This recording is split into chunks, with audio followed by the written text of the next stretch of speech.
The first few weeks of the new year were not quiet in San Diego. This week saw several important issues coming to light. A new plan for the convention center, a contract that showed how San Diego spent money for border wall security, and of course, the one-year anniversary of the Chargers moving to Los Angeles. Let's dive into these stories this week. I'm Daniel Wheaton, and this is Refocus. Lori Weisberg, we finally heard about a new plan to expand the convention center this week. Can you walk us through how we got here? This seems like a political conversation we have just every couple months in San Diego. Yeah, and it actually goes back for several years, even back to when Jerry Sanders was mayor of San Diego. So the tourism, business leaders, civic leaders, hoteliers have all been wanting to expand the convention center for some time. They argue that it's not big enough.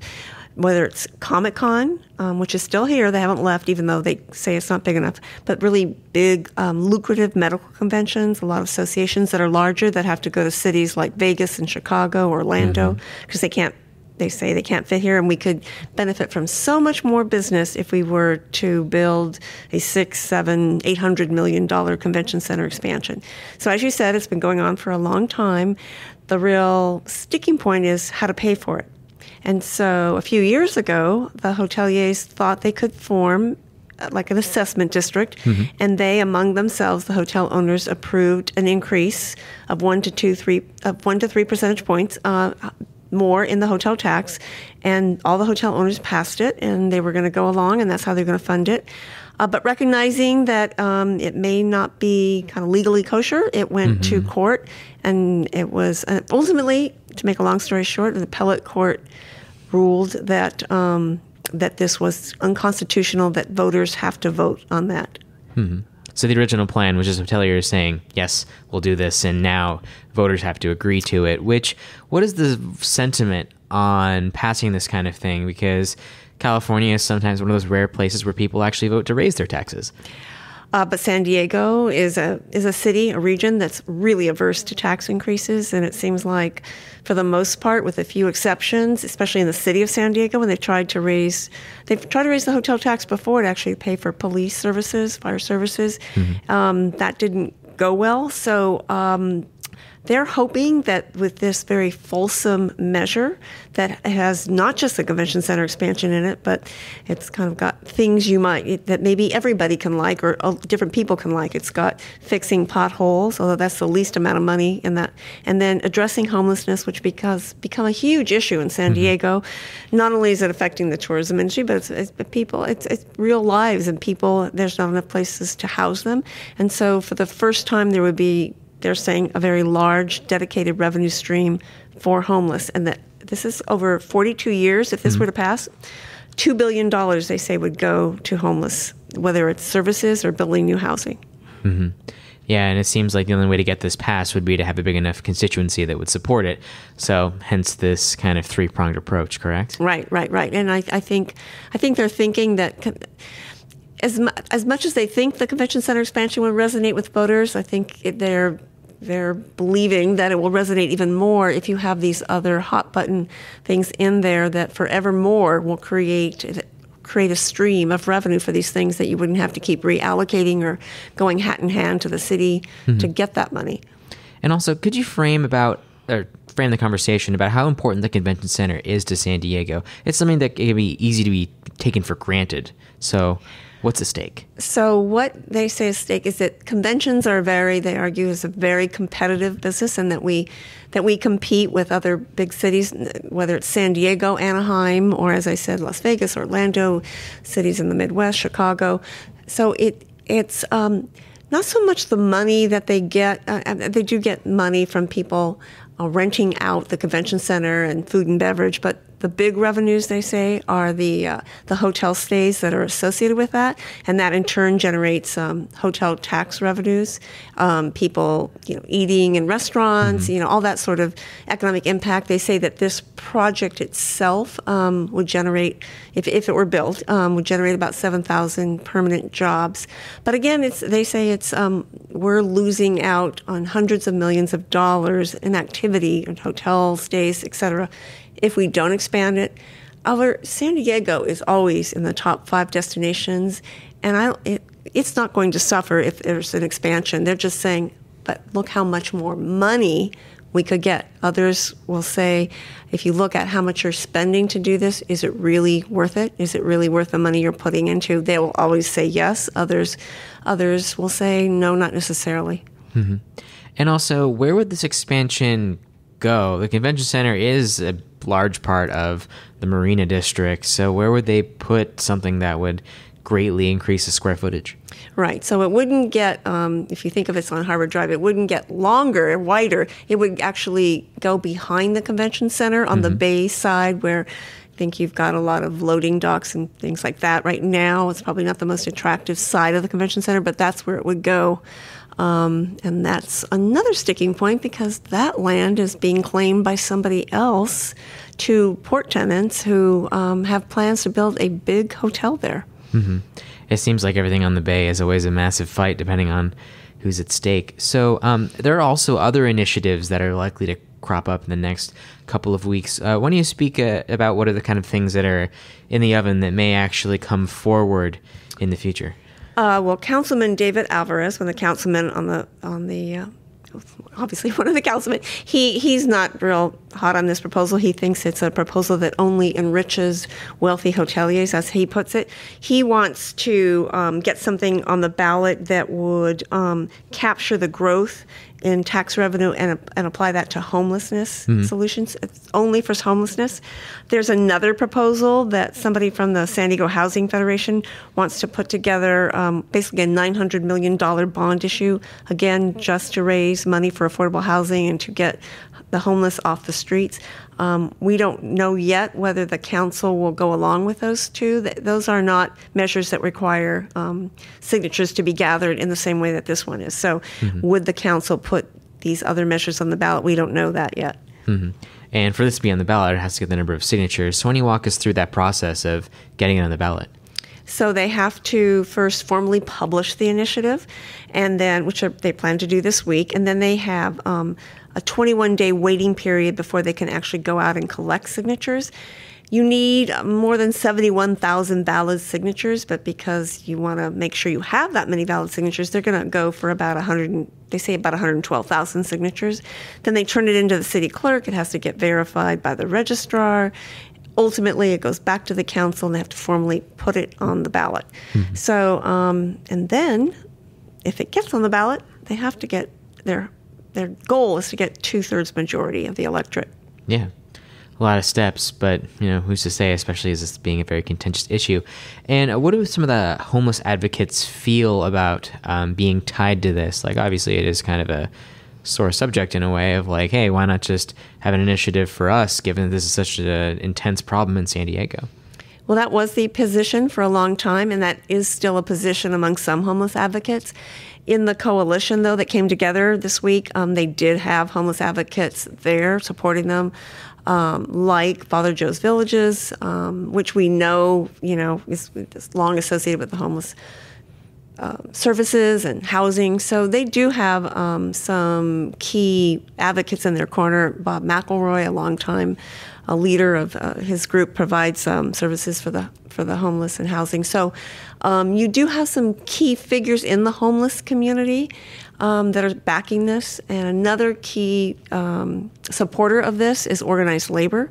They believe this is a win-win for their workers, and I think that kind of support is necessary when you're going out and campaigning, because they can bring some dollars to the campaign fight, as well as the hoteliers. You're going to be contributing a lot of money to get the word out about this. I'd say we keep an eye on this, and as I mentioned briefly, there's going to be a dispute over the land, so that's something to watch. This project called Fifth Avenue Landing is going before the port, and the thinking is that in order to get them off that project and open up the land, they may have to be paid some money because they have a lease for that land, and the city does not right now. So that's something to keep an eye on.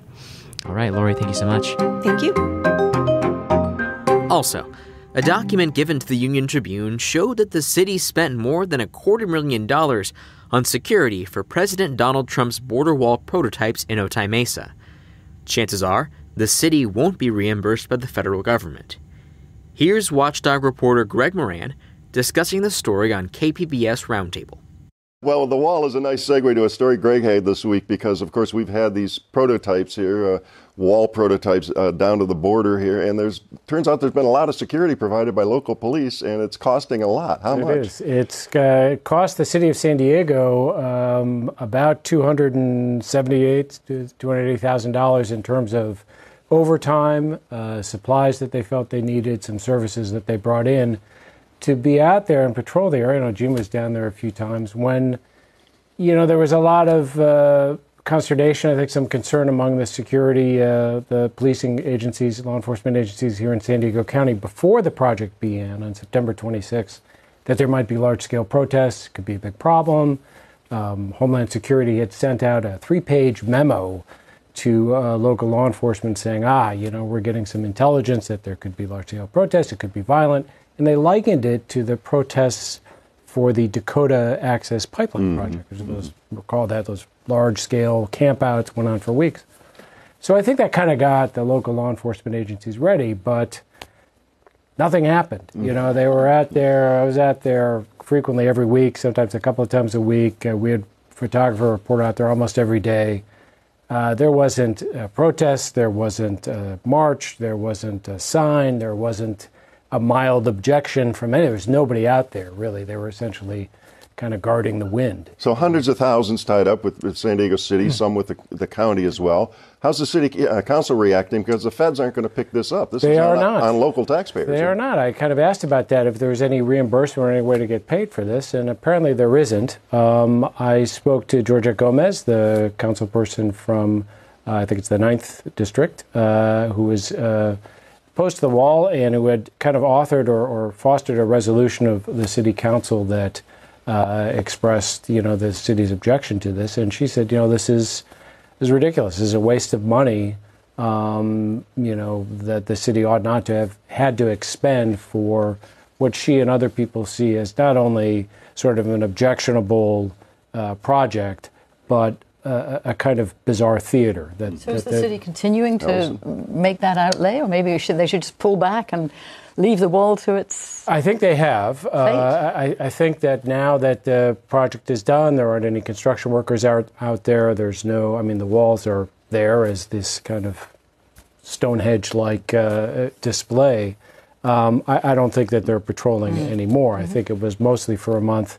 There may have been some residual costs after that, but right now there isn't. It kind of turned it back over. So why was it on the local police to provide that security? Could the FBI or I don't know some federal agency actually have provided that security around those prototypes to begin with? Well, I think it was kind of jurisdictional in the sense that the streets and the property around there was local. The property that the prototypes were built on it was a piece of federal property, but it's on county land. Otay Mesa is patrolled by the sheriff's department, and then it abuts city property. That there's a business park there, Enrico Fermi Drive, which is patrolled by the city. So in fact, when they marked the streets for no parking for that month, one side of the street said no parking by City of San Diego, and the other side of the street said no parking by County of San Diego, because that was the jurisdictional lines. So I think that's part of it. And there is a lot of prohibitions about federal law enforcement usurping or taking the place of local law enforcement in certain entities. But having said that, there was a ton of federal law enforcement out there as well, not just Border Patrol. There was Homeland Security Police. There was the Federal Security Services. This was... Thank goodness nothing happened to those prototypes. It was the safest place in San Diego County. And finally, 1 year ago this week, the Chargers bolted from San Diego. A poll commissioned by 10 News and the Union-Tribune saw most San Diegans are over the fact they left. Still, a slight majority would like the Chargers back in town. Support for the new Los Angeles Chargers is about half of what it used to be. Conversation reporter Abby Hamlin spoke with several San Diegans about their thoughts 1 year later.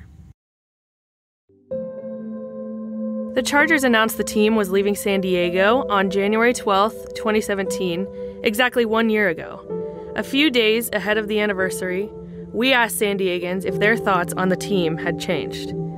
This is what they told us. Chargers? Yes. They're gone. They don't belong to us anymore. The hell with them. I'm still a little salty. Unchanged. I don't watch football. Well, I'm still a big fan. Lots of times I have my Charger hat on, but not today. And I miss them. It sucks. I was a fan. I went to a couple games. And I still root for them because I have no one else, really. The Chargers moved here in 1961 when I was in 6th grade, and my dad bought season tickets, and they played in Balboa Stadium. We kept those tickets in our family until this time a year ago when they left town.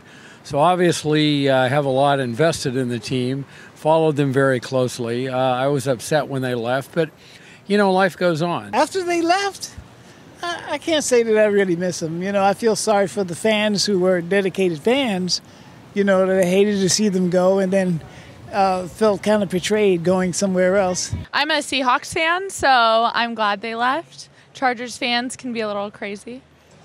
Bitter, sad, heartbroken. It's like ending a really bad relationship, but that was really good. You love them. They made you so happy, and they broke your heart every year, but for the most part, they're still your boo. And the Chargers were always my boo, and they always will be. It's sad. It's just sad. I would say it sucks that we don't have a football team anymore, but I go to San Diego State, so I'm glad that San Diego State's a new football team for our city. I'm pretty upset about it because I'm from here, born and raised, and my whole family has been Chargers fans forever. And so I'm really upset that they left. I wish they would come back. To be honest, I really don't even notice the difference. That's it.